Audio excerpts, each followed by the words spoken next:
Supernatural ran from 2005 to 2020 and consisted of 15 seasons. With that many seasons, there's bound to be characters that deserved more screen time. Hi, my name is Tia Favy and I'm your content manager. Like many Supernatural fans, I fell off at some point. You have fans who stopped watching after season 5 and consider that the true ending to the CW series. I lasted until season 11, where I decided I didn't want to see any more. Lately, though, I've been getting back into it. I'm starting at the first season and I am enjoying myself. I'm not sure if I'll ever complete the series, but I am reminded why I was a fan in the first place. Rewatching the show, though, has made me realize there's a lot of characters that deserved more screen time, more love, just more attention. If I had made this list a few years ago, I'd probably say characters like Mark Pellegrino as Lucifer or DJ Qualls as Garth. But it seems in the time that I've stopped watching the show, these underrated actors and characters have gotten more attention. So now I have to kind of rethink things. But still, here is a top 10 of supernatural characters that deserved more screen time. Number 10, Charlie.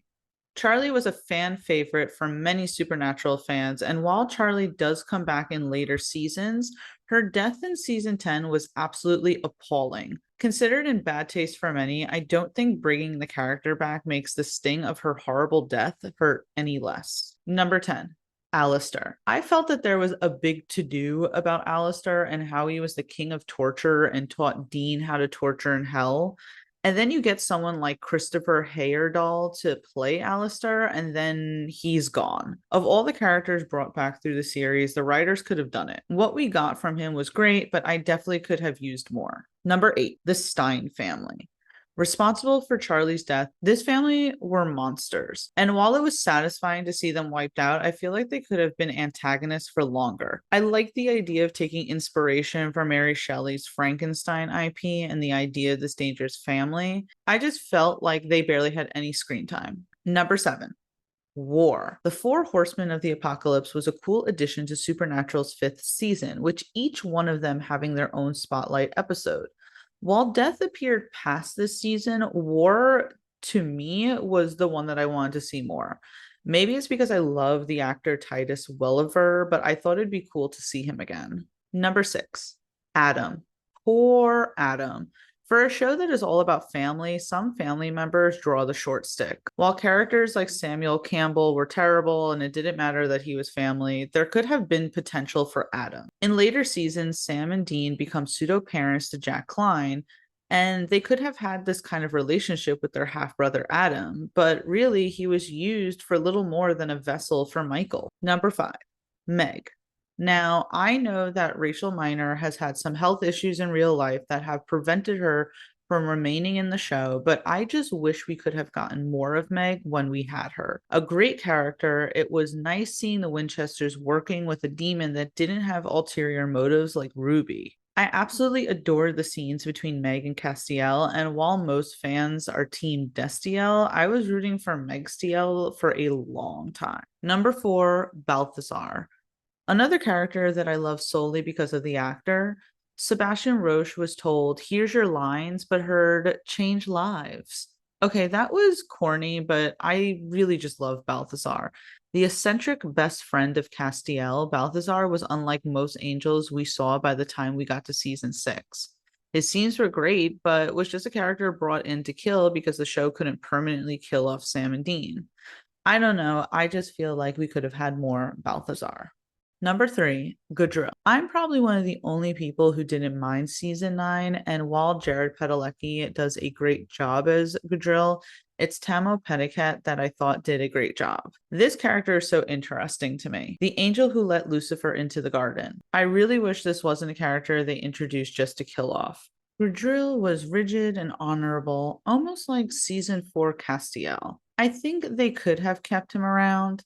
Maybe not necessarily have him as a part of Team Free Will, but as a recurring character. Number 2, Benny Lafitte. God, I love this character. Not only was Benny a vampire, but he was best friends with Dean.